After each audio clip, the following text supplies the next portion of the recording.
Bismillahirrahmanirrahim. Innal hamdalillah nahmaduhu wa nasta'inuhu wa nastaghfiruh wa na'udzu billahi min shururi anfusina wa sayyiati a'malina. Man yahdihillahu fala mudilla lahu wa man yudlil fala hadiya lahu. Ashhadu an la ilaha illallah wahdahu la syarika lah wa ashhadu anna Muhammadan 'abduhu wa rasuluh. Ya ayyuhalladzina amanu taqullaha haqqa tuqatih wa la tamutunna illa wa antum muslimun. Ya ayyuhan nasu taqu rabbakumul ladzi khalaqakum min nafsin wahidah wa khalaqa minha zawjaha wa batha minhuma rijalan katsiran wa nisaa'a wattaqullaha alladzi tasaaluna bihi wal arham innallaha kana 'alaikum raqiba. Ya ayyuhalladzina amanu taqullaha wa qulu qawlan sadida yuslih lakum a'malakum wa yaghfir lakum dhunubakum wa man yuti'illaha wa rasulahu faqad faza fawzan 'azima. Amma ba'd, fa inna asdaqal hadits kitabullah wa ahsanul hadi hadi Muhammadin sallallahu alaihi wa ala alihi wasallam wa syarral umuri muhdatsatuha wa kullu muhdatsatin bid'ah wa kullu bid'atin dhalalah wa kullu dhalalatin finnar. Alhamdulillah, kita bersyukur pada Allah Subhanahu wa taala pada hari ini, hari Selasa siang waktu Indonesia Tengah, 7 Rabiul Akhir 1444 Hijriah.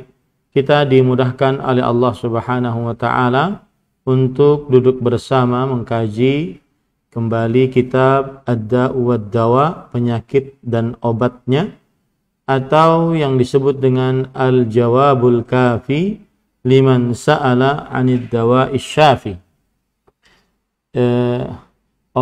Jawaban yang mencukupi bagi siapa yang bertanya tentang obat penyembuh.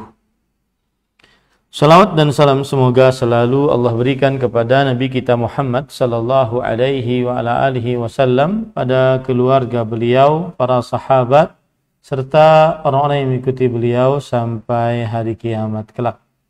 Dengan nama-nama Allah yang husna dan sifat-sifatnya yang mulia, kita berdoa, Allahumma inna nas'aluka ilman nafi'an wa rizqan tayyiban wa amalan mutaqabbala. Allahumma amin.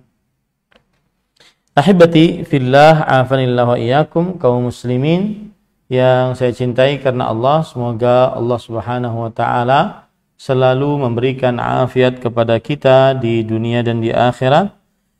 Masih kita di dalam pasal yang disebutkan oleh penulis, yaitu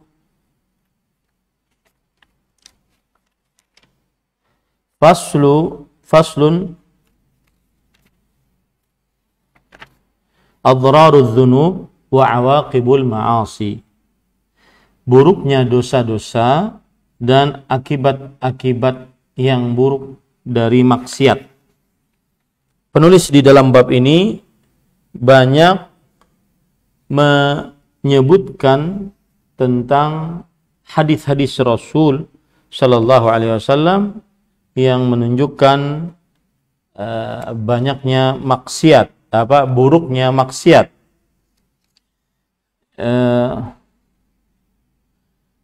Dan intinya, apabila maksiat tersebar, maka Allah Subhanahu wa taala akan memberikan siksa secara umum. Ya, ini salah satu poin yang sangat penting di dalam pasal ini. Pasal akibat buruk dari dosa dan maksiat, bahwa jika telah nampak maksiat di tengah kaum muslimin, maka Allah Subhanahu wa taala akan memberikan siksa secara umum. Kemudian juga kalau kita perhatikan bahwa apabila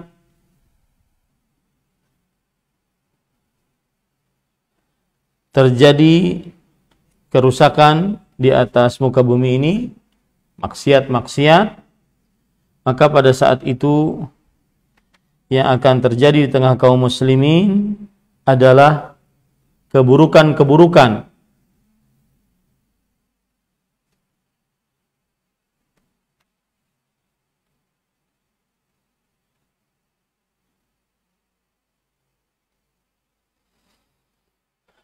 Adalah keburukan-keburukan. Seperti misalkan apabila nampak perbuatan zina,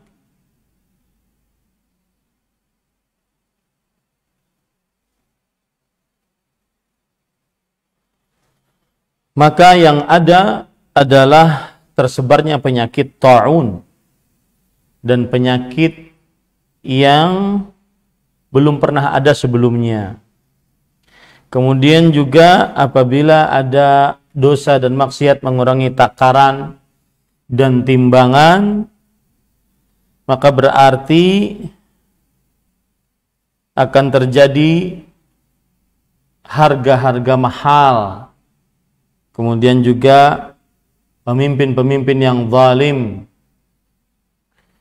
Kemudian juga apabila ada maksiat tidak mau membayar zakat, maka akan terjadi paceklik, kekeringan, tidak diturunkan hujan kecuali karena adanya hewan saja.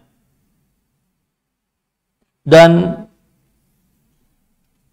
maksiat-maksiat lainnya mendatangkan keburukan bagi manusia. Kita lanjut apa yang disebutkan oleh penulis di pada halaman 119. Dzakara al-Imam Ahmad min hadithi Jarir radhiyallahu an anna an-nabiy sallallahu alaihi wasallam qala ma min qaumin yu'malu fihim bil ma'asi hum a'azzu wa aktsaru mimman ya'maluhu lam yughayyirhu illa an ammahumullahu bi'iqab. Silahkan Bu dibaca terjemahannya.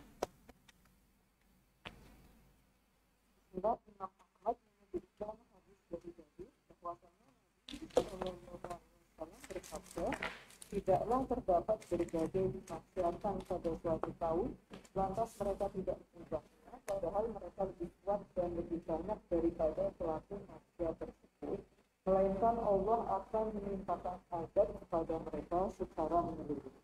Taib. Ahibati fillah, afanillahu wa iyyakum. Tentang hadis ini masih sama berkaitan dengan tersebarnya maksiat pada suatu kaum. Tetapi ada tambahan keterangan di sini bahwa jumlah yang mengetahui itu adalah sebuah kemungkaran sangat banyak dan lebih banyak. Akan tetapi mereka tidak mengingkarinya. Ini yang menyebabkan akhirnya mereka diancam siksa oleh Allah Subhanahu wa taala. Baik. Kemudian kita lanjut, wa fi sahih al-Bukhari an Usamah bin Zaid qala sami'tu Rasulullah sallallahu alaihi wasallam yaqul yuja'u birrajuli yawm al-qiyamah fayulqa fin nar fatantaliqu aqtabuhu fin nar fayaduru kama yadur al-himaru birahahu fayajtami'u alaihi ahlun nar fayaqulun ay fulan ma sya'nuka alasta kunta ta'muruna bil ma'ruf wa tanhana 'anil munkar qala bala inni kuntu amurukum bil ma'ruf wa la atih wa anhaakum 'anil munkari wa atih. Nah,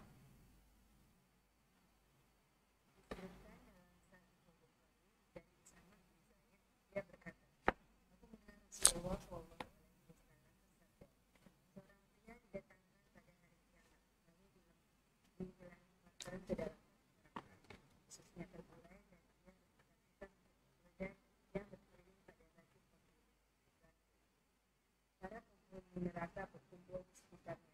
Mereka bertanya, wahai Fulan, ada apa denganmu? Apakah kamu dahulu yang menyuruh kami berbuat baik dan mencegah kami dari berbuat keji? Dia menjawab, benar, sesungguhnya aku dahulu menyuruh kalian berbuat baik, namun aku tidak mengerjakan untuk mencegah kalian dari berbuat keji dan melakukan. Baik, bismillah. Ini hadis dibawakan oleh penulis juga merupakan akibat buruk dari maksiat. Dan maksiat yang dilakukan di sini adalah cuma berbicara, tidak mengerjakan. Menjauhi apa yang diperintahkannya sendiri. Melanggar apa yang dilarangnya sendiri. Nah, jadi mereka ini adalah tergolong sifat-sifat orang-orang munafik. Dan siksanya yaitu dia akan mengelilingi neraka dalam keadaan ususnya tercerai-berai keluar dari perutnya. Pemandangan yang buruk bagi siapa yang cuma berbicara tetapi tidak mengamalkan apa yang dibicarakannya. Baik. Kemudian penulis mengatakan, wa dzakara al-Imam Ahmadu an Malik bin Dinarin rahimahullah. Kana rajulun habrun min ahbari Bani Israel yughshi manzilahu ar-rijal wan nisa fa ya'dhimuhum wa yudhakkiruhum bi ayyamillah. Fara'a ba'dana banihi yawman yaghmizun nisaa faqala mahlan ya bunayya fasaqata min saririhi fanqata'a nikha'uhu wa asqatat imra'atahu wa qutila banuhu fa awha Allahu ila nabiyihim an akhbir fulanan al-habra anni la ukhriju min sulbika siddiqan abadan ma kana ghadabuka li illa an qulta mahlan ya bunayya. Naam.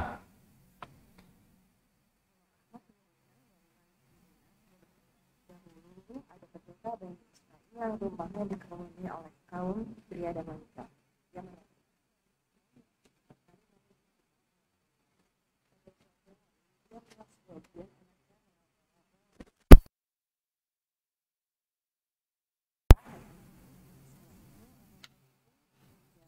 Dari tempat tidurnya sehingga jaringan syaraf tulang punggungnya putus, istrinya mengalami keguguran dan anak-anaknya terbunuh. Allah kemudian berfirman kepada nabi mereka, sampaikan kepada Fulan, yakni pendeta tadi, bahwasanya aku tidak akan melahirkan orang yang jujur dari keturunanmu. Tidaklah aku murka kepadamu melainkan karena perkataan. Tenanglah hai. Taib. Ahibati billah, afanillahu iyakum. Ini adalah sebuah perkataan ulama salaf, bukan hadis, ya. Jadi bisa dikatakan ini adalah Israiliyat, kisah Israiliyat, dan kisah Israiliyat bisa kita terima dan bisa kita tidak terima. Kita terima jika sesuai dengan dengan syariat Islam, dan kita tidak terima jika bertentangan dengan syariat Islam. Dan Malik bin Dinar rahimahullahu taala adalah seorang tabi'i yang belajar langsung kepada sahabat Rasul sallallahu alaihi wasallam. Beliau bercerita bahwa ada ahli ibadah, ahbar itu adalah ulama, bukan ahli ibadah, ulama. Ya, ulama dari Bani Israel. Ulama dari Bani Israel ini dikerumuni oleh kaum pria dan lelaki. Ia menasihati dan mengingatkan mereka tentang hari-hari perjumpaan dengan Allah. Pada suatu hari dia melihat sebagian anaknya meraba-raba wanita. Lalu ia berkata, tenanglah hai anakku, tenanglah hai anakku. Nah, ini sama kasusnya adalah tidak mengerjakan apa yang diucapkan, Dan Allah berfirman, kabura maqtan 'indallah an taqulu ma la taf'alun. Yang artinya besar murka Allah bagi kalian jika kalian mengucapkan apa yang tidak kalian lakukan. Dan di sini dosa yang dilakukan adalah memegang perempuan. Ini dosa besar. Karena Allah Subhanahu wa taala melarang dalam Al-Qur'an, wala taqrabuz zina. Dan Rasulullah SAW juga bersabda, wa zinaha al-batsh. Zinanya tangan adalah dengan memegang yang diharamkan dalam agama Islam. Ya. Ini para ikhwan yang dirahmati oleh Allah Subhanahu wa taala. Dan hal yang menunjukkan bahwasanya si pendeta ini ataupun ahli ilmu ini adalah merasa tenang, yaitu ketika dia mengatakan kepada anaknya, mahlan ya bunayya. Tenang saja wahai anak. Ini berarti menganggap remeh maksiat, dan itu diharamkan dalam agama Islam.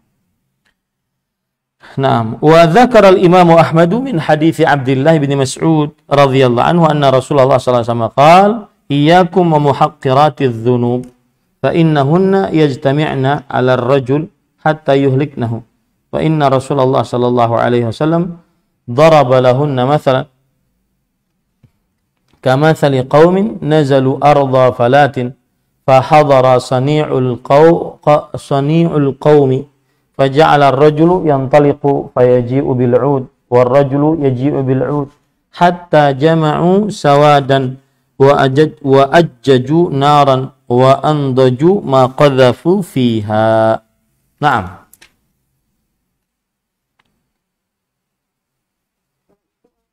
Terjadi dari tempat tidurnya sehingga jaringan saraf tulang punggungnya putus, sehingga mengalami keguguran dan anak-anaknya terbunuh. Selain itu Allah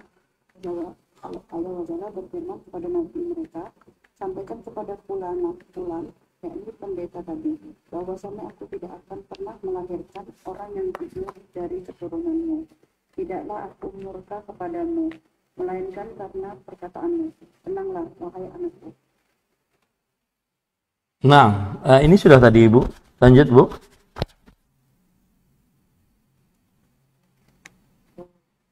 Imam Ahmad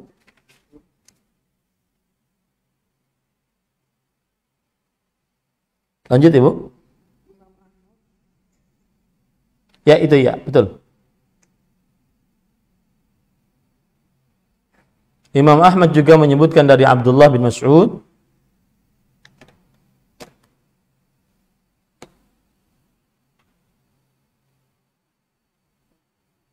Imam Ahmad juga menyebutkan dari Abdullah bin Mas'ud bahwasanya Rasulullah Shallallahu Alaihi Wasallam bersabda, berhati-hatilah terhadap dosa-dosa yang sepele atau kecil. Sesungguhnya dosa itu bisa bertumpuk-tumpuk pada diri seseorang hingga membinasakannya. Nabi pernah membuat suatu permisalan untuk dosa-dosa tadi, yaitu seperti suatu kaum yang singgah di padang pasir.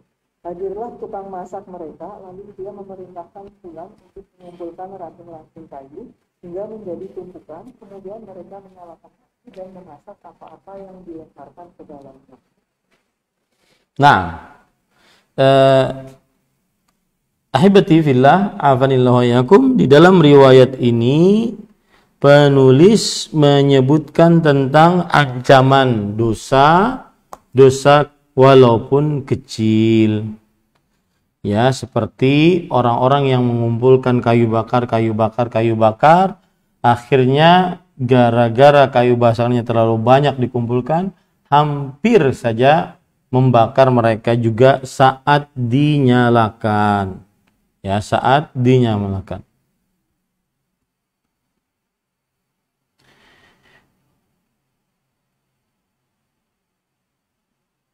Taib. Kemudian yang patut diperhatikan di sini, ibu-ibu, adalah sebagian orang menganggap bahwa ini dosa kecil, padahal itu adalah dosa besar. Sebagaimana perkataan Anas bin Malik radhiyallahu anhu, "In kunna innakum la ta'maluna a'malan in kunna na'udduha ala ahdi Rasulillah sallallahu alaihi wasallam minal mubiqat. Yang artinya kalian mengerjakan perbuatan-perbuatan. Kalian anggap itu biasa. Sesungguhnya kami di zaman Rasulullah SAW menganggap dia sebagai dosa besar. Dia sebagai dosa besar. Nah, ini kekeliruan pertama, yaitu menganggap dosa yang dikerjakan adalah kecil, padahal dia adalah dosa besar. Seperti di zaman sekarang, tidak menutup aurat, menganggap itu adalah dosa kecil, padahal dia adalah dosa besar. Zaman sekarang, perempuan pakai minyak wangi, anggap itu adalah dosa kecil, padahal itu adalah dosa besar. Zaman sekarang, perempuan sudah tidak perawan lagi karena berzina, hamil di luar nikah, anggap itu adalah dosa kecil, padahal itu adalah dosa besar.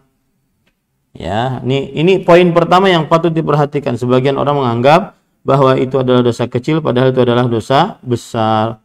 Kemudian yang kedua, mengerjakan dosa kecil dia, tapi dia tidak peduli, tidak merasa dosa itu adalah dosa di hadapan Allah, menganggap meremehkan dosa. Nah, ini tidak diperbolehkan. Ya, jadi yang pertama tadi menganggap dosa besar sebagai dosa kecil, akhirnya meremehkan dosa. Yang kedua adalah meremehkan dosa-dosa kecil, akhirnya terus-menerus menjadi kebiasaan, ya. Kemudian yang ketiga adalah seseorang mengamalkan dosa-dosa kecil, dia tidak peduli dengan dosa-dosa tersebut. Akhirnya dia menganggap biasa saja. Nah, itu 3 poin. Yang pertama, mengerjakan dosa besar dia anggap sebagai dosa kecil. Yang kedua, mengerjakan dosa besar, tetapi dia tidak peduli dengan dosa kecil, ya. Mengerjakan dosa kecil, tetapi dia tidak peduli dengan dosa kecil tersebut, dianggap remeh dosa kecilnya. Nah, kemudian yang ketiga adalah mengerjakan dosa kecil yang menyebabkan dia masuk ke dalam dosa besar. Nah, ini hati-hati nih. Itu 3 poin, ya. Coba ulangi, Ibu. 3 poin yang saya sebutkan itu penting itu. Siapa yang nyatet? Suara dari Ibu kenapa kecil ya, Bu, ya?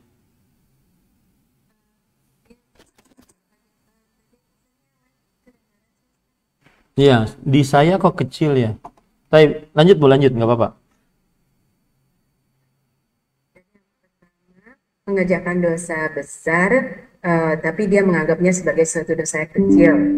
Yang kedua, mengerjakan dosa kecil dan dia tidak peduli dengan dosa tersebut.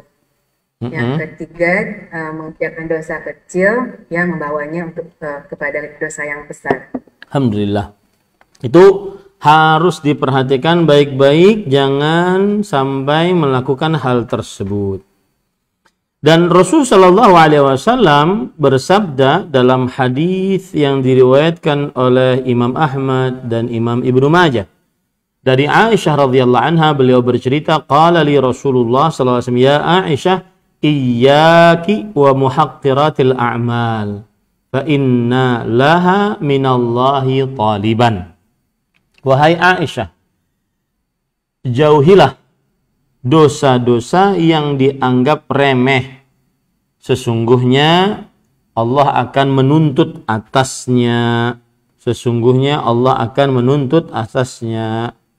Ya, ini hati-hati, ibu-ibu, saudari-saudari muslimah yang dimuliakan oleh Allah. Kemudian juga perkataan para ulama salaf, seperti misalkan Pak Bilal bin Sa'ad rahimahullah, beliau mengatakan, la tanzur ila sigharil ma'siyah walakin inzur ila 'azamati man asait. Janganlah engkau lihat kepada kecilnya sebuah maksiat, akan tetapi lihatlah agungnya zat yang engkau maksiati. Agungnya zat yang engkau maksiati. Kemudian juga ada perkataan pepatah Arab, la tahqiranna saghiratan innal jibala minal hasa. Janganlah engkau sekali-kali menghina dosa kecil. Sesungguhnya gunung-gunung terbuat dari bebatuan yang kecil. Ya, ini hati-hati ibu-ibu, saudari-saudari kita semua. Jangan sampai bermudah-mudah untuk mengerjakan dosa kecil atau dosa yang besar tapi dianggap kecil, atau dosa yang kecil dan tidak diperdulikan untuk melakukannya, atau dosa yang kecil yang menghantarkan kepada dosa besar. Naam.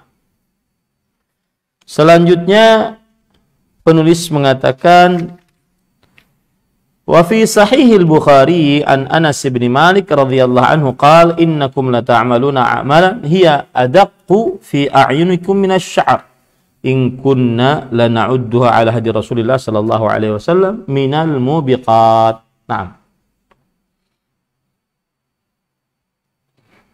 Silakan. Dalam Sahih Bukhari dari Anas bin Malik, dia berkata, kalian telah melakukan berbagai perbuatan yang dalam pandangan kalian lebih halus daripada rambut atau remeh.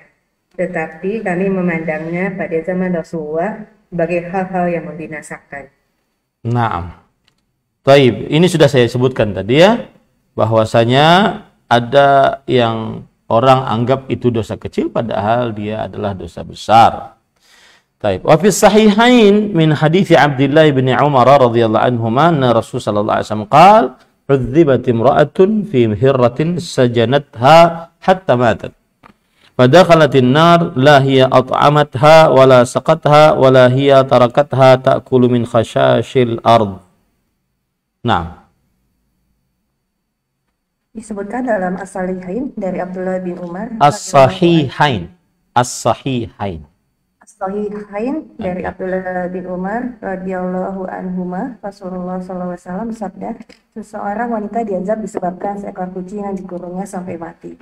Wanita itu masuk neraka karena tidak memberi makan dan minum kepada kucing tersebut serta tidak pula melepaskannya agar hewan ini dapat memakan serangga tanah.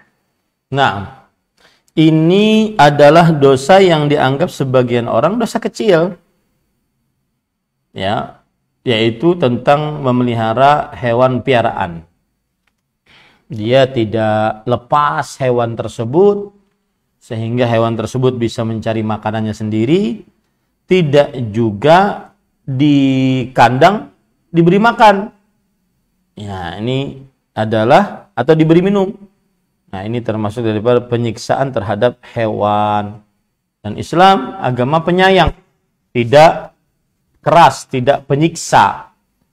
Maka sampai kepada hewan pun Islam sangat menyayanginya. Tapi saya ingin nasihatkan tentang hukum seorang muslim memelihara hewan piaraan. Ya. Tidak diperbolehkan seorang muslim untuk memelihara anjing, karena itu adalah syariat dari Allah Subhanahu wa ta'ala, kecuali yang disyariatkan, yang diperbolehkan. Sekarang sebagian orang menganggap ini adalah sebuah kebineka tunggal ikaan. Ini adalah menghormati dan toleransi serta sebuah keberagaman yang patut diapresiasi. Ini keliru. Karena kita ini seorang muslim terutama adalah hamba Allah. Dan hamba Allah yang beragama Islam. Dan salah satu konsekuensi beragama Islam adalah al-khudu' wal istislam, tunduk, patuh dan berserah diri kepada Allah Subhanahu wa ta'ala. Maka tidak diperbolehkan seseorang melanggar syariat Islam. Seperti misalkan dalam hadis riwayat Bukhari dari Abu Hurairah radhiyallahu anhu, Rasulullah SAW bersabda, "Man amsaka kalban fa innahu yanqusu kulla yaumin min amalihi qirat." Siapa yang memegang anjing, maka dikurangi setiap hari dari amalnya 1 qirat, illa kalba harsin aw masyah, kecuali anjing penjaga atau anjing untuk digunakan bercocok tanam. Nah, ini tidak diperbolehkan. Nanti berkurang 1 kirat itu pahalanya 1 gunung Uhud. Saya pernah dihitungkan oleh kawan-kawan di ITB pada kajian saya, majelis ittiba' mengaji. Ya, ittiba' diambil dari ITB, mengaji, yang mereka adalah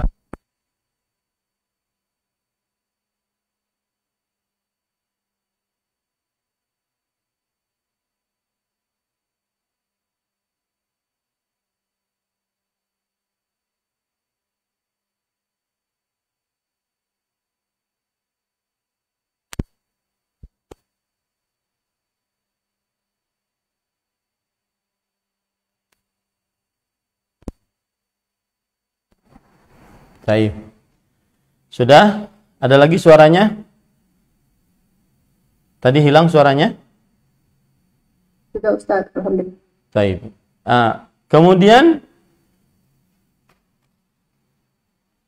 dihitung di situ beratnya adalah 18,85 miliar ton beratnya gunung Uhud, dan itulah yang dimaksud dengan 1 qirat. Berarti berkurang pahalanya sebesar itu jika seorang muslim memegang atau memelihara seekor anjing. Ya. Kalau mempunyai pahala sebanyak itu. Kalau tidak berarti berdosa sebesar itu. Ya, ini hati-hati para ikhwah yang dirahmati oleh Allah. Dan bahkan dalam riwayat Muslim dari Abu Hurairah radhiyallahu anhu bahwa Rasulullah sallallahu alaihi wasallam bersabda, "Man iqtana qalban laysa bikalbi saydin wala masyah wala ardin fa innahu yanqusu min ajrihi qiratan kulla yaum." Siapa yang memelihara anjing yang bukan anjing burua untuk berburu atau untuk bercocok tanam atau untuk berkebun, maka sesungguhnya berkurang dari pahalanya sebanyak 2 qirat. 2 qirat. Ini luar biasa ya para ikhwan yang dirahmati oleh Allah. Makanya Imam Ibnu Abdul Bar mengatakan, wa fi hadzal hadits ibahatu ittikhadil kilab lisayd wal masyah wa kadzalika az-zar'. Di dalam hadis ini dibolehkan untuk mengambil anjing untuk berburu, untuk bercocok tanam, dan untuk menjaga, ya, diperbolehkan. Tetapi untuk dipelihara binatang piaraan maka tidak diperbolehkan. Nih hati-hati nih, kadang-kadang sebagian orang bersandar dengan wah itu cuma tekstual aja begitu, konteksnya dia tidak paham. Hati-hati. Makanya bedanya dengan dakwah lain, dengan dakwah salaf dengan dakwah lain adalah merujuk kepada perkataan para ulama rahimahumullah. Ya. Masa mereka para ulama tidak paham tentang kontekstual. Kemarin saya melihat ada orang mengkritisi dakwah sunnah, dakwah salaf, bahwa bisanya cuma tekstual, tidak paham kontekstual. Ya, padahal kita merujuk kepada pemahaman para sahabat, para tabi'i, para tabi'ut tabi'in, para ulama, para imam. Apakah mereka tidak paham kontekstual? Ya, aneh. Taib. Kemudian juga para ikhwan yang dirahmati oleh Allah Subhanahu wa taala, dalam hadis riwayat Imam Ibnu Majah dari Ali bin Abi Thalib radhiyallahu anhu, bahwa Nabi Muhammad sallallahu alaihi wasallam bersabda, "Innal malaikah la tadkhulu baitan fihi kalbun wala surah." Sesungguhnya para malaikat tidak masuk ke dalam sebuah rumah yang di dalamnya terdapat anjing ataupun gambar.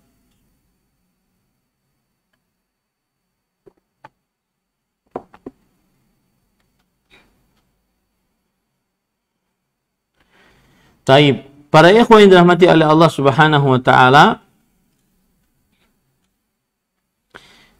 lihat lagi penjelasan para ulama tentang hadis-hadis menjaga atau memelihara anjing. Para ulama berbeda pendapat tentang mengumpulkan antara riwayat mengurangi 1 qirat dan riwayat mengurangi 2 qirat. Kalau tadi kan 1 qirat, ini 2 qirat. Bagaimana menggabungkan antara keduanya? Maka maksudnya ada yang mengatakan berkurang dari pahalanya sebanyak 2 qirat jika memang anjing tersebut lebih mengganggu, dan berkurang 1 qirat jika memang tidak terlalu mengganggu. Ya, ini pendapat pertama. Pendapat yang kedua, bahwa Nabi Muhammad SAW asalnya mengabarkan berkurang pahalanya 1 qirat. Kemudian Nabi Muhammad SAW menambahkan menjadi 2 qirat sebagai bentuk agar menjauhi sebenar-benarnya untuk memelihara anjing bagi seorang muslim. Ya. Kemudian para ikhwan yang dirahmati oleh Allah Subhanahu wa taala, adapun 1 qirat disebutkan oleh Imam An-Nawawi, oleh Imam Al-Hafidz Ibnu Hajar, bahwa miqdarun ma'lum indallah. Dia adalah takaran yang maklum di sisi Allah Subhanahu wa taala. Ya. Kemudian para ikhwan yang dirahmati oleh Allah Subhanahu wa taala, wa amma ittikhadul kalbi wa kaunul insani yaqtanihi fa inna hadha haram bal huwa min kaba'iriz dzunub. Nah, ini pendapat fatwa dari Imam Ibnu Utsaimin rahimahullah dalam kitab Syarh Riyadhus Shalihin. Adapun memelihara anjing, maka ini adalah haram dan termasuk dari dosa besar. Li'anna alladhi yaqtanil kalba illa mastuthni yanqusu kulla yawmin min ajrihi qiratan. Karena siapa yang memelihara anjing, ya, kecuali yang dikecualikan, maksudnya boleh yang dikecualikan, maka akan berkurang darinya pahala 1 qirat atau 2 qirat. Kemudian Imam Ibnu Utsaimin mengatakan, wa min hikmatillah azza wa jalla annal khabithat lil khabithin wal khabithun lil khabithat. Dan termasuk dari hikmah Allah azza wa jalla bahwa hal-hal yang buruk itu untuk hal-hal yang buruk. Wanita-wanita yang buruk untuk laki-laki yang buruk, dan laki-laki yang buruk untuk wanita-wanita yang buruk. Yuqal innal kuffar minal yahud wan nasara wasyuyu'iyyin fi syarqi wal gharb kullu wahidin lahu qalb wal iyadu billah yattakhidhuhuma wa kullu yawmin yunadhifuhu bis sabun wal munazzafat al ukhra ma annahu law nadhafahu bima'il bihar kulliha was sabun al alam kulliha ma tahar lianna najasatahu ainiyah wan najasatul ainiyah la tathur illa bitalaffiha wa zawaliha bil kulliyah. Disebutkan, kata Imam Ibnu Utsaimin, bahwa orang-orang kafir dari Yahudi Nasrani dan orang-orang komunis di timur dan barat, setiap dari mereka memiliki 1 anjing, dan kita berlindung kepada Allah Subhanahu wa taala akan hal ini. Ya. Mereka bawa satu-satu. Setiap hari mereka bersihkan dengan sabun dan alat-alat atau cairan-cairan pembersih lainnya. Padahal meskipun dia bersihkan dengan air satu lautan atau dengan sabun, satu alam semesta ini sabun, seluruhnya, maka tidak akan suci najis tersebut sampai najis tersebut benar-benar bersih. Lakin hadhihi min hikmatillah. Tetapi inilah hikmah Allah. Hikmatullahi an ya'lafa haula'il khubatha ma kana khubthan. Hikmah Allah Subhanahu wa taala adalah orang-orang buruk tersebut mereka terbiasa dengan hewan-hewan yang buruk. Kama annahum aidan ya'lafuna wahya syaitan li'anna kufrahum hadha min wahyi syaitan. Sebagaimana mereka juga terbiasa dengan bisikan syaitan. Karena kekufuran mereka ini adalah juga bisikan syaitan. Nah, ini para ikhwan yang dirahmati oleh Allah Subhanahu wa taala. Nah, itu contoh saja saya sebutkan ya, yaitu karena ada kata-kata tadi memelihara seekor kucing. Taib. Wa fil hilyah li Abi Nu'aim an Hudzaifah radhiyallahu an annahu qila lah fi yawmin wahidin taraka banu Israil dinahum.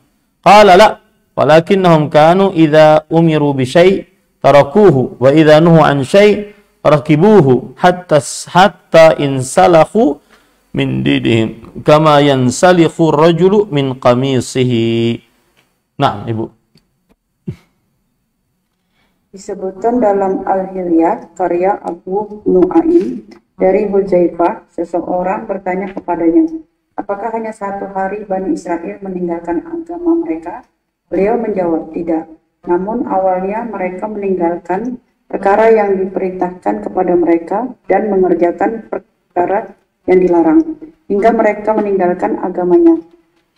Seperti seseorang laki-laki yang melepaskan gamisnya. Taib, ini yang terjadi pada Bani Israel, yaitu tidak mengerjakan apa yang diucapkan dan mengucapkan apa yang tidak dikerjakan. Ya, insyaallah bisa dipahami itu. Wa minha huna qala ba'du salaf al-ma'asi baridul kufr kama anna al-qiblata baridul jima' wal ghina'u baridul zina wan nadharu baridul ishq wal maradu baridul maut. Nah, oleh sebab itu sebagian salaf mengatakan kemaksiatan merupakan pengantar kekafiran, sebagaimana ciuman merupakan pengantar jima, nyanyian merupakan pengantar zina, pandangan merupakan pengantar asmara, dan sakit merupakan pengantar kematian. Taib. Ini maksudnya adalah yaitu seseorang yang bermaksiat bisa saja terperosok ke dalam kekufuran. Itu maksudnya. Karena maksiat merupakan pengantar kepada kekufuran. Karena orang kalau bertauhid kepada Allah Subhanahu wa taala, maka dia akan meyakini Allah Maha Kuasa, Maha melihat, Maha mendengar, Maha mengetahui. Maka dia khawatir dengan Allah Subhanahu wa taala. Maka pada saat itu dia tidak melakukan maksiat. Tapi kalau orang tidak atau kurang bertauhidnya, maka tadi maksiat adalah baridul kufr. Maksiat adalah penghantar, konduktor dari kekufuran. Begitu juga yang disebutkan ciuman, penghantar kepada zina, musik, penghantar kepada penghantar kepada bersetubuh, musik penghantar kepada zina, kemudian penglihatan penghantar kepada asmara, ya, saking sering melihat maka akan menjadi memiliki asmara antara si fulanah dengan fulan karena sering melihat. Padahal mungkin si fulanah sudah memiliki suami, si fulan sudah memiliki istri. Nah, ini hati-hati ya. Makanya tempat yang paling baik bagi perempuan itu di rumah. Naam.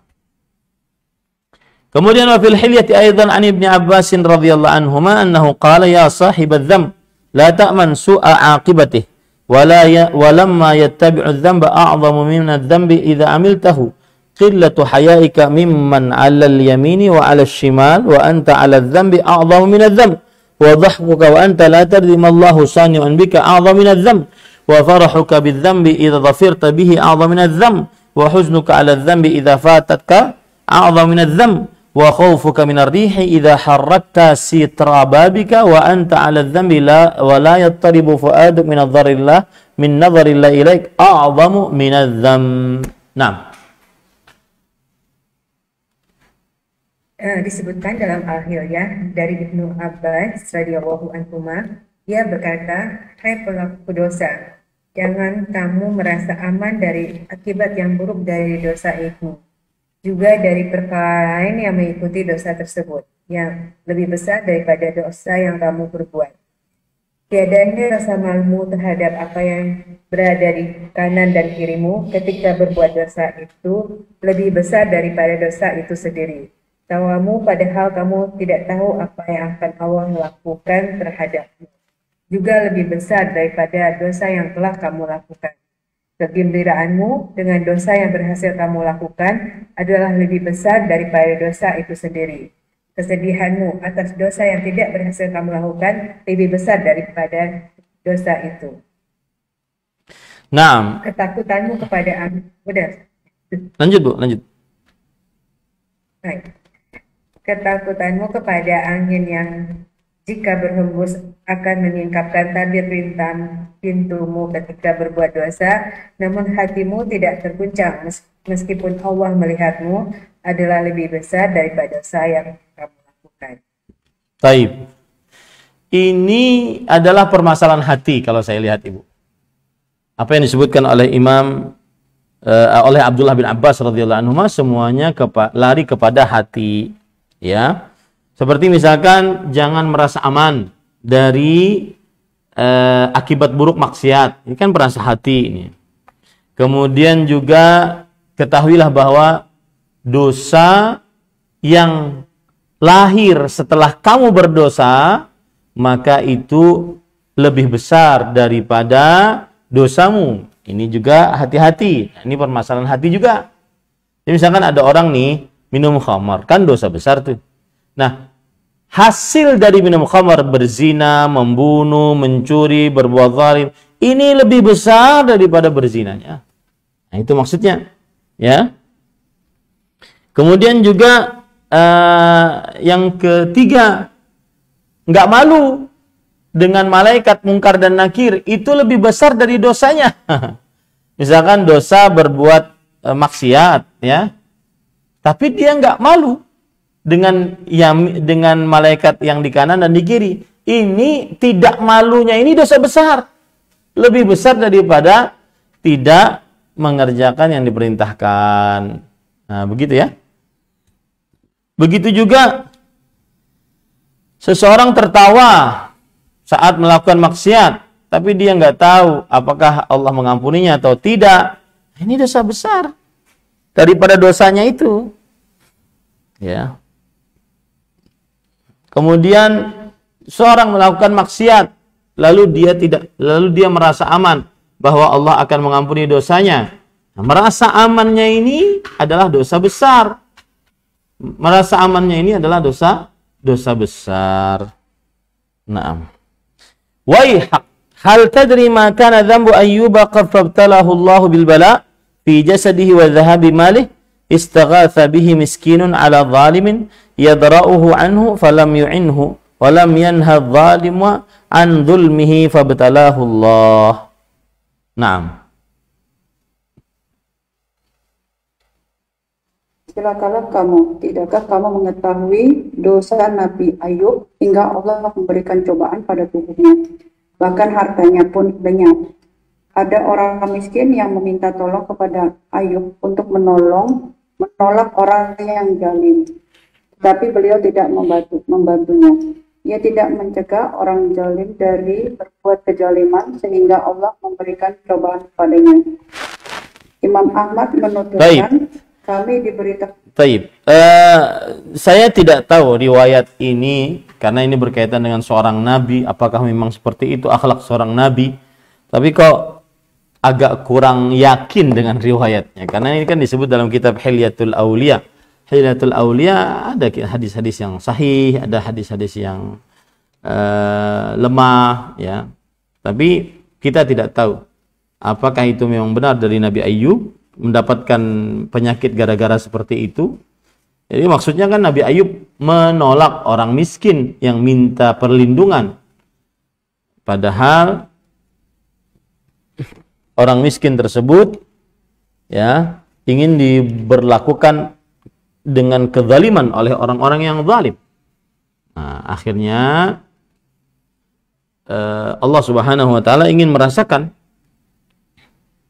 kepada Nabi Ayyub sebuah siksa atas sikapnya tersebut karena tidak mau membantu orang miskin yang ingin dizalimi oleh orang zalim. Naam. وقال الإمام أحمد حدثنا الوليد قال سمعت الأوزاعي يقول سمعت بلال بن سعد يقول لا تنظر إلى صغر المعصية ولكن انظر إلى عظمة من عصيت. نعم.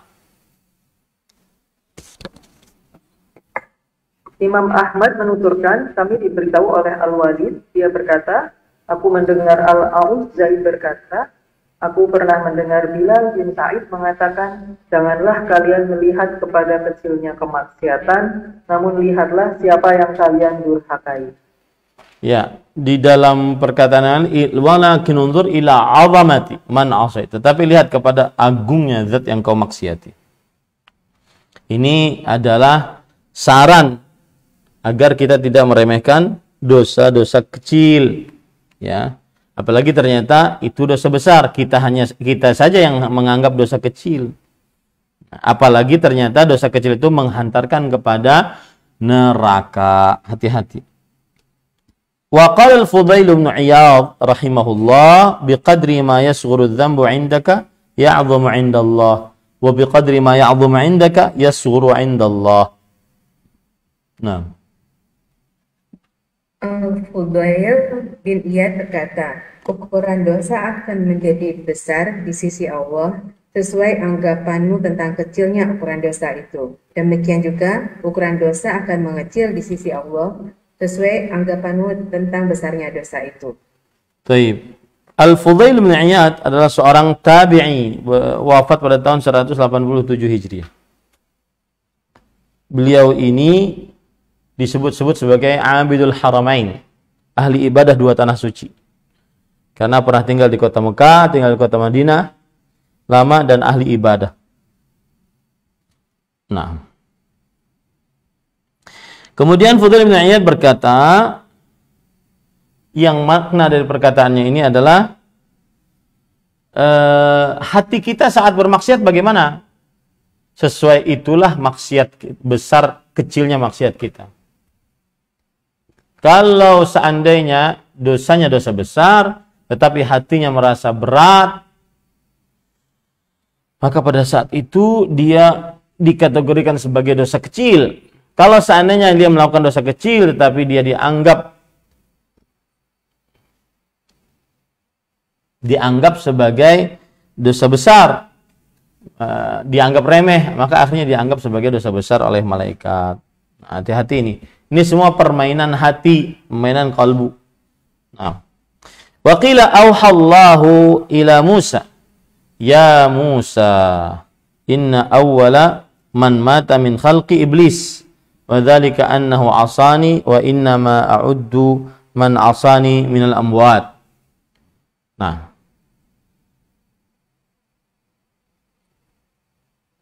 Ada yang berkata, Allah mewahyukan kepada Musa, hai Musa, sesungguhnya ciptaanku yang pertama kali mengalami kematian adalah iblis. Sebab ia telah mendurhakaiku. Aku memasukkan orang yang mendurhakaiku ke dalam golongan orang-orang mati. Nah, ini maksudnya adalah bahwa orang yang berbuat maksiat kepada Allah Subhanahu wa ta'ala, dia itu orang yang mati hatinya, tidak hidup hatinya, karena dia berani bermaksiat kepada Allah Subhanahu wa ta'ala. Nah, lanjut. Wa fil musnadi Jami' at-Tirmidzi min hadits Abi Salih an Abi Hurairah radhiyallahu anhu qala Rasulullah sallallahu alaihi wasallam innal mu'mina idza adznaba dhanban nukita fi qalbihi nuqtatun sauda fa idza taba wa naza'a wa astaghfara saqula qalbuhu fa in zadat hatta ta'luwa qalbahu fadzalika ar-ran alladhi dzakarahu Allah azza wa jalla kalla barrana ala qulubihim ma kanu yaksibun. Naam. Dalam Al-Musnad dan Jami'ut Tirmidzi dari Abu Saleh dari Abu Hurairah, dia mengatakan bahwa Rasulullah Shallallahu Alaihi Wasallam bersabda, jika seorang mukmin berbuat satu dosa maka diberikan satu titik hitam dalam hatinya. Apabila ia bertaubat meninggalkan dosa tersebut dan memohon ampunan, maka hatinya mengkilap kembali. Sekiranya ia bertambah melakukan dosa, titik hitam itu juga bertambah hingga akhirnya menutupi hatinya. Inilah tutup yang disebutkan Allah Azza wa Jalla, sekali-kali tidak, bahkan apa yang mereka kerjakan itu telah menutupi hati mereka. Quran Surat Mutaffifin ayat 14. Taib, ini adalah buruknya maksiat, yaitu hatinya jadi kotor, sebagaimana Hajar Aswad. Hajar Aswad itu asalnya putih, lebih putih daripada susu, lebih tajam, putih ya, lebih putih maksud saya, lebih putih daripada susu. Nah, akibat tangan-tangan manusia yang berdosa mengusapnya, maka dia menjadi hitam. Kemudian di sini pelajarannya juga adalah jangan putus asa, karena semua dari kita bermaksiat, tetapi ada caranya agar kita terlepas darinya, yaitu bertobat kepada Allah Subhanahu wa taala. Nah, wa qala Hudzaifah radhiyallahu anhu idza adnaba al-'abdu nukita fi qalbihi nuqtatun sauda hatta yasira qalbuhu kasyatir ribda. Nah,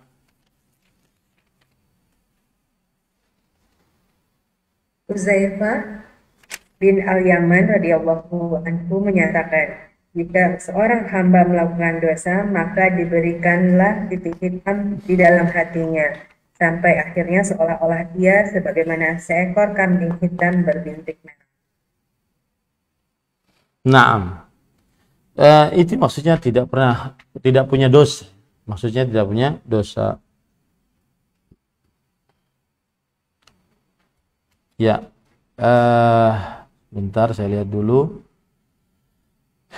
Kita lanjut. Wa qala al-Imam Ahmad haddatsana Ya'qub qala haddatsana Abi an Salih an Ibn Shihab qala haddatsani Ubaidullah ibnu Abdullah ibn Utbah an Abdullah bin Mas'ud anna Rasulullah sallallahu alaihi wa ala alihi wasallam qala amma ba'du ya ma'syar Quraisy fa innakum ahlu hadzal amr ma lam ta'sullaha fa idza 'asaytumuhu ba'atha ilaikum man yalhaakum kama yulha hadzal qadhib li qadhibin fi yadihi thumma laha qabidahu fa idza huwa abyad yaslud. Na'am.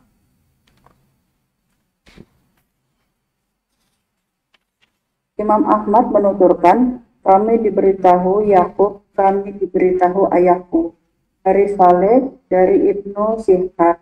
Aku tahu Ubaidullah bin Abdullah bin Utbah, Abdullah bin Mas'ud, bahwasannya Rasulullah bersabda, amma ba'du, wahai orang-orang Quraisy, sungguh kalian adalah pemilik urusan ini selama kalian tidak mendurhakai Allah. Jika kalian bermaksiat kepada Allah, pasti Dia akan mengutus kepada kalian orang yang mengupas kalian seperti layaknya pedang tajam ini. Di tangan beliau ada sebilah pedang tajam. Beliau lalu mengeluarkan pedangnya yang berwarna putih dan mengkilap. Nah, para ikhwah yang dirahmati oleh Allah Subhanahu wa taala, hadis ini memberikan pelajaran kepada kita bahwa bahayanya maksiat. Maksiat bisa mendatangkan peperangan. bagi kaum muslimin. Bahayanya maksiat. Nah, kemudian setelah itu wa dzakara al-Imam Ahmad an Wahb anna ar-Rabb 'azza wa jalla qala fi ba'd ma yaqulu bani Israil inni uti'tu raditu. Idza uti'tu raditu wa idza raditu baraktu wa laysa li barakati nihayah wa idza usitu ghadibtu wa idza ghadibtu la'antu wa la'nati tablughu as-sam tablughu wa la'nati tablughu as-sabi'a min al-walad. Naam. Imam Ahmad menyebutkan riwayat dari Wahab. Dia berkata, Allah berkata dalam sebagian firman-Nya kepada Bani Israel, sesungguhnya jika ditaati, aku akan ridho, serta apabila telah ridho, aku akan memberkahi dan keberkahanku tidak terbatas. Jika didurhakai, aku akan murka, serta apabila telah murka, aku akan melaknat dan laknatku mencapai 7 turunan. Taib. Yang dimaksud dengan Abdullah bin Wahab di sini gimana riwayatnya? Ya, Imam Ahmad meriwayatkan riwayat dari Wahab. Wahab yang dimaksud adalah Wahab ibn Munabbih rahimahullahu taala. Wahab yang dimaksud adalah Wahab bin Munabbih. Dan Wahab bin Munabbih adalah seorang tabi'i yang bertemu dengan sahabat, wafat pada tahun 114 Hijriah. Wafat pada tahun 114 Hijriah. Ini yang dikatakan oleh Imam Ahmad rahimahullah. Imam Ahmad menyebutkan riwayat dari Wahab, dia berkata, Allah berkata dengan sebagian firman-Nya kepada Bani Israel, sesungguhnya jika ditaati, aku akan ridha, serta apabila telah diridhai, aku akan memberkahi dan keberkahanku tidak batas. Jika dirunhakai, aku akan murka. Aku akan melaknat dan laknatku mencapai 7 turunan. Laknatku mencapai 7 turunan.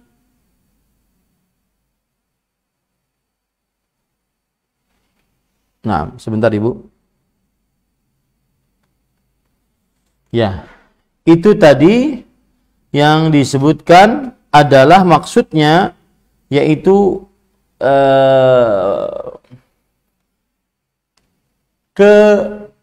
pahala taat kepada Allah, yaitu ridha Allah.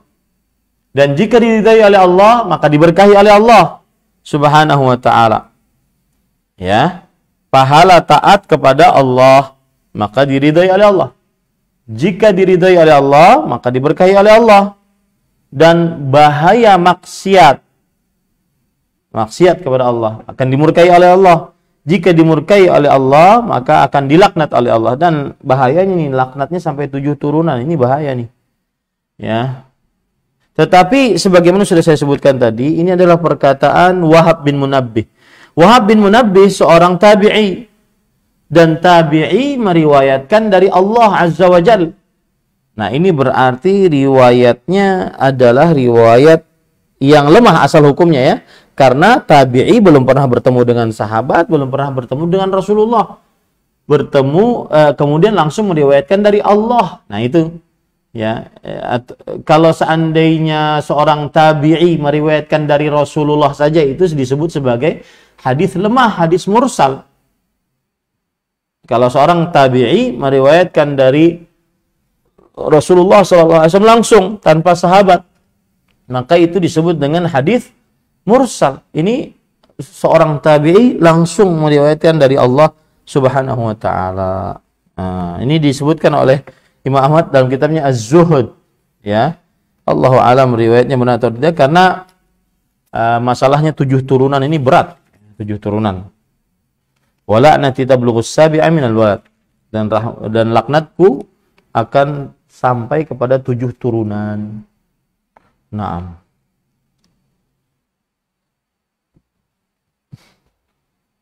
Baik. Sedikit lagi. Wa dzakara aidan an Waqi' haddatsana Zakaria an Amir. Qala katabat Aisyah ila Muawiyah amma ba'd fa innal 'abda idza amila bi ma'siyatillah 'ada hamiduhu minan nasi dhamman. Nah, Beliau juga menyebutkan dari Waki, ia berkata, kami diberitahu Zakaria dari Amir, dia mengatakan Aisyah mengirim surat kepada Muawiyah yang bunyinya Amma ba'du. Sesungguhnya apabila seseorang hamba melakukan maksud kepada Allah, maka orang yang dahulu memujinya akan berbalik mencelanya. nah, di sini Aisyah radhiyallahu anha istri Nabi, Muawiyah yaitu siapa? Khalifah Amirul Mukminin. Kemudian di situ ada amma ba'd. Amma ba'd adalah sebuah sunnah Rasulullah SAW dalam tulisan. Artinya tidak ada sambungan antara sebelum amma ba'd dengan setelah amma ba'd. Amma ba'd adalah kata pemisah antara sebelumnya dan sesudahnya. Dan cukup satu kali di atas. Sesungguhnya hamba jika bermaksiat kepada Allah, maka yang memujinya akan mencelaknya. Nah, ini bahaya dari atau akibat buruk dari dosa dan maksiat. Bahkan manusia yang biasa memujinya akan mencelaknya. Makanya tidak heran kita kalau seandainya ada para pendakwah, syekh, ustadz yang diterima oleh masyarakat. Diterima oleh masyarakat dakwahnya. Semoga itu adalah tanda dari dia ikhlas hanya karena Allah dan jauh dari maksiat kepada Allah Subhanahu wa taala. Ya, jauh dari maksiat kepada Allah Subhanahu wa taala. Sehingga orang-orang tetap memujinya. Karena kalau seandainya ada pendakwah yang bermaksiat, maka orang-orang akan mencelaknya. Naam. Nah, ini kira-kira Ibu, karena di sini sudah azan. Mungkin ada 1-2 pertanyaan bisa saya jawab. Wallahu alam. Nah, sebenarnya saya ingin menyelesaikan tadi sampai dampak-dampak buruk maksiat poin B, tetapi waktunya nggak cukup. Nah, hari-hari ini asar sangat cepat di kita di Indonesia ya. Nah, Alhamdulillah, jazakallah khair Ustaz yang telah memberikan tausiah, nasihat dan pemaparan materinya. Semoga ilmu yang Ustaz sampaikan pada hari ini menjadi ilmu yang bermanfaat untuk kita semua dan bisa kita amalkan dalam kehidupan kita sehari-hari. Berikutnya kita akan masuk ke sesi tanya jawab bagi jamaah hujub yang ingin bertanya. Silakan menggunakan fitur raise hand dan menuliskan pertanyaan terlebih dahulu di kolom chat. Alhamdulillah sudah ada beberapa pertanyaan yang masuk. Siapa dari Uti Uut untuk memulai pertanyaan. Assalamualaikum warahmatullahi wabarakatuh, Ustaz. Waalaikumsalam warahmatullahi wabarakatuh. Silakan Ibu. Assalamualaikum. Ini ada pertanyaan dari teman saya, Ustaz. Begini pertanyaannya, Ustaz. Alhamdulillah ala kulli hal saya dianugerahi orang tua, yaitu ayah dan ibu yang tidak bisa memanage uang. Ibu saya sangat boros sehingga gaji dari ayah saya dalam 2 minggu sudah habis. Mereka sejak 15 tahun yang lalu sudah pensiun, ayah saya sudah pensiun, kemudian anak-anak yaitu saya dan adik-adik membiayai kehidupan mereka. Sering sekali dari uang yang terkumpul tidak cukup dipakai oleh ibu saya dan kadang-kadang seringnya beliau marah-marah kepada kami dan melaknat kami, Ustaz. Pertanyaannya, Ustadz, apakah laknat orang tua itu akan menimpa kami sehingga mengakibatkan hidup kami dunia akhirat menjadi celaka, Ustadz? Jazakumullah khair, barakallahu fikum. Bismillah, alhamdulillah, wassalatu wassalamu ala rasulillah wa ala alihi wa ashabihi wa man walah, amma ba'd. Di sini ada 2 kemungkinan. Ada yang kemungkinan pertama tidak dikabulkan oleh Allah karena Allah tidak akan menzalimi hambanya. Ketika doa laknat dari orang tua tersebut, padahal anaknya tidak berhak untuk mendapatkan laknat, tidak dikabulkan oleh Allah Subhanahu wa taala. Kemungkinan yang kedua adalah Allah Subhanahu wa taala mengabulkan bahwa anak tersebut akan terlaknat. Maksud terlaknat di sini adalah selalu mendapatkan kesusahan. Ya, selalu mendapatkan kesusahan. Akan tetapi dia tidak berdosa. Kesusahan yang dia dapatkan itu hanya sebatas ujian dari Allah Subhanahu wa taala untuk anak tersebut dan pengangkat derajat. Ya, pengangkat derajat. Tetapi saya lebih condong kepada pendapat yang kedua, Yang pertama bahwasanya tidak dikabulkan kalau seandainya memang tidak pantas untuk dikabulkan, karena Allah Subhanahu wa taala tidak menzalimi hambanya. Wallahu a'lam. Naam. Jazakallah khair Ustaz untuk jawabannya, semoga bisa dipahami oleh penanya. Selanjutnya pertanyaan akan dibacakan oleh Ultiras. Kepada Ultiras. Jadi ini pertanyaan dari jamaah Ustaz. Assalamualaikum Ustaz. Assalamualaikum. Izin bertanya, apakah teks itu termasuk syair? Jika iya, apakah syair bisa dijadikan hukum atau dalil untuk kita wajib mempelajari dan membacanya? Apakah perkataan ulama seperti syair itu bisa dijadikan hukum atau dalil?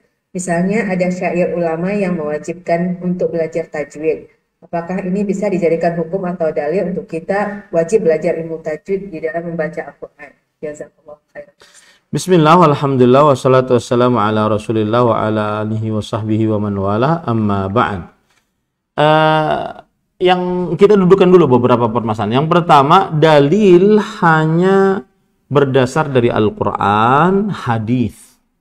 Kemudian ijma' para ulama yang sesuai dengan Al-Quran dan hadis Rasul sallallahu alaihi wa ala alihi wasallam. Kemudian yang kedua, kemudian selanjutnya adalah qiyas. Ya, kemudian selanjutnya adalah qiyas. Artinya analogi. Ini apabila dalam keadaan terpaksa baru melakukan qiyas. Seperti misalkan mengiaskan beras dengan kurma untuk zakat, mengiaskan apalagi banyak kias, hukum kias, ya. Nah, ini hanya dilakukan ketika dalam keadaan darurat, terpaksa. Nah, kemudian yang ketiga adalah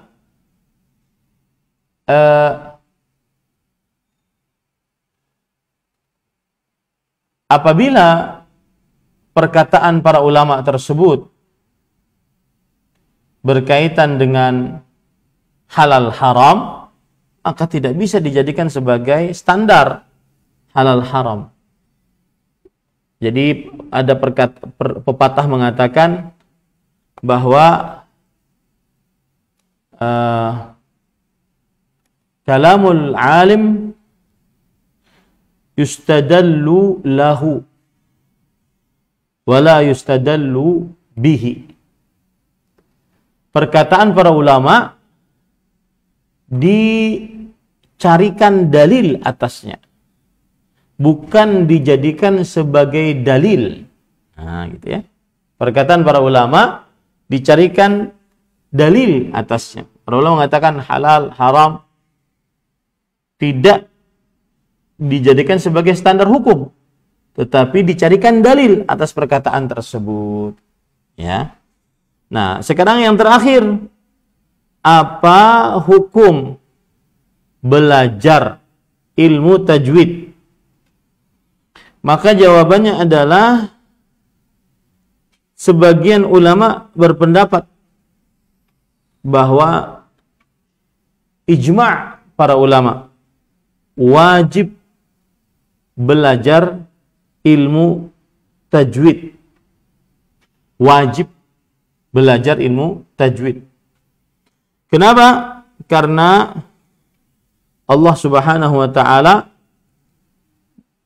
berfirman, "Warattilil Qur'ana tartila." Bacalah Al-Qur'an dengan tartil. Dan yang dimaksud dengan tartil, kata Ali bin Abi Thalib radhiyallahu anhu, adalah tajridul huruf wa ma'rifatul wuquf, yaitu membaca Al-Quran dengan huruf-huruf yang memang sesuai dengan makhrajnya dan mengenal kapan berhenti untuk membaca Al-Quran di mana di ayat tersebut berhenti untuk membaca Al-Quran.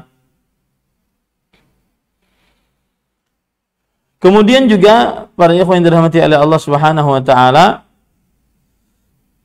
Nabi Muhammad sallallahu alaihi wasallam bersabda, "Yuqalu li sahibil Qur'an, iqra wartaqi warattil kama kunta turattil fid dunya fa inna manzilaka 'inda akhiri ayatin taqra'uha."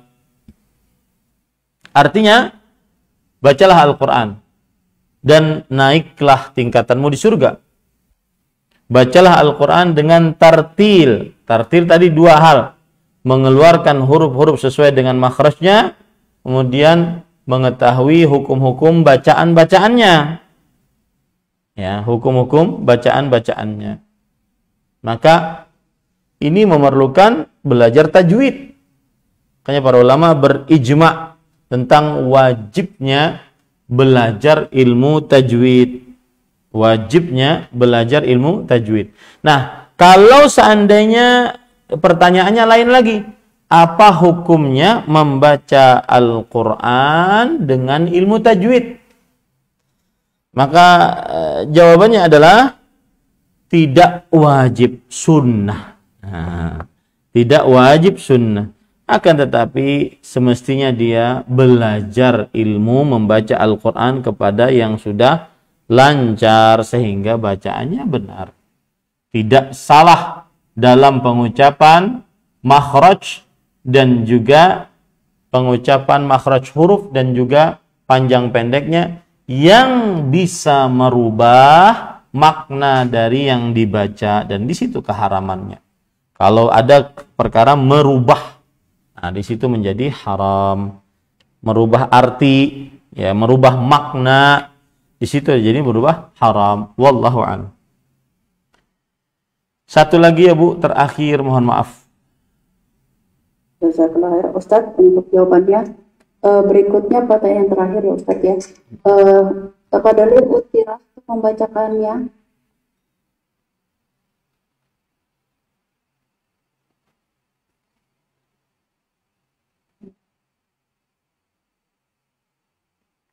Baik Ustaz, Ana bacakan dari Jamaah Jum. Assalamualaikum warahmatullahi wabarakatuh. Apakah contoh dosa kecil yang mengantarkan kepada dosa besar, Ustaz? Contoh dosa kecil yang mengantarkan kepada dosa besar. Enggak, jangan dikerjakan dosa kecil. Karena dikhawatirkan akan menghantarkan kepada dosa besar. Adapun disebutkan contoh dosa kecil, jangan. Nanti dianggap remeh. Ya, wallahu a'lam. Jadi tidak bisa satu pertanyaan lagi, Ustaz? Oh ya, silahkan. Yang penting tadi saya nggak bisa jawab karena nanti diremehkan dosa kecilnya. Yang penting kan pengertian dosa besarnya adalah setiap dosa yang diancam dengan neraka, siksa, murka, laknat. Nah, kalau ada dosa terlarang, tidak ada, itu berarti dosa kecil. Dan kebanyakan dosa kecil konduktor kepada dosa besar, penghantar dia. Wallahu a'lam. Naam. Baik Ustaz, ini pertanyaan terakhir. Assalamualaikum warahmatullahi wabarakatuh. Bolehkah saya memakai cadar yang menempel langsung di jilbab pada saat berihram seperti ini Ustaz?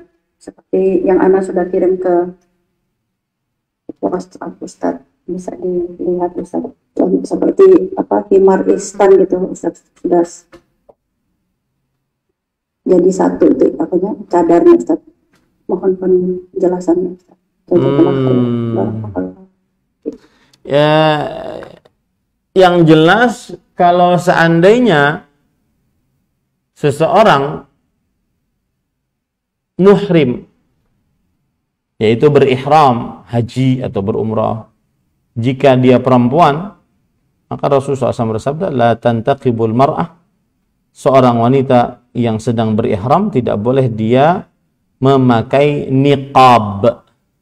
Saya tidak tahu nih, ini karena kan dari belakang, dari samping ini, apakah dia tertutup kemudian terikat atau tidak. Kalau tidak terikat tidak mengapa. Yang diharamkan bagi seorang wanita yang sedang berihram adalah mengikat kain di atas wajahnya. Tetapi saya nasihatkan agar seseorang muslimah yang sedang berihram, jika memang tidak suka membuka cadarnya, di tengah pakaian para perempuan itu ada jilbab tingkat namanya, jilbab tingkat kalau nggak salah namanya. Nah, itu jilbab tingkat yang pertama bisa dipakai untuk pakaian penutup wajahnya. Ya, jilbab tingkat bisa dipakai untuk penutup wajahnya. Jadi kan ada tingkat 1, tingkat 2. Nah, tingkat 1-nya ditarik dari belakang ke depan. Ya, dari belakang ke depan sehingga dia bisa menutupi wajahnya. Bisa menutupi wajahnya, ya. Nah, yang seperti ini saya kasih contoh kepada ibu-ibu yang seperti ini. Mudah-mudahan tidak ada merek-mereknya ya. Nanti, nah, ini jilbab-jilbab tingkat. Artinya jilbab tingkat itu dia bisa menutup gitu. Dari atas ke bawah wajahnya tetap tertutup. Ya, wajahnya tetap tertutup. Ini kan ada tingkatannya ini. Nah, nih. Nah, ini ada tingkatannya. Ini ditarik aja ke belakang, dari belakang ke depan. Tertutup wajahnya. Nah, biasanya begitu. Umur saya, istri saya juga begitu. Tuh waktu dulu saya memesannya dari orang-orang Yaman. Ada 2 tingkatan. Jadi 1 tingkatan untuk kepala. Sudah enak. Karena orang yang biasa bercadar untuk dibuka di hadapan laki-laki yang bukan mahramnya sedang berihram agak susah ya, agak berat. Nah, ini yang bisa disampaikan, semoga yang disampaikan bermanfaat. Wassallallahu nabiyana Muhammad walhamdulillahirabbil alamin. Wassalamualaikum warahmatullahi wabarakatuh. Saya langsung live Ibu. Nah. Jazakallahu khairan Ustaz. Waalaikumsalam warahmatullahi wabarakatuh.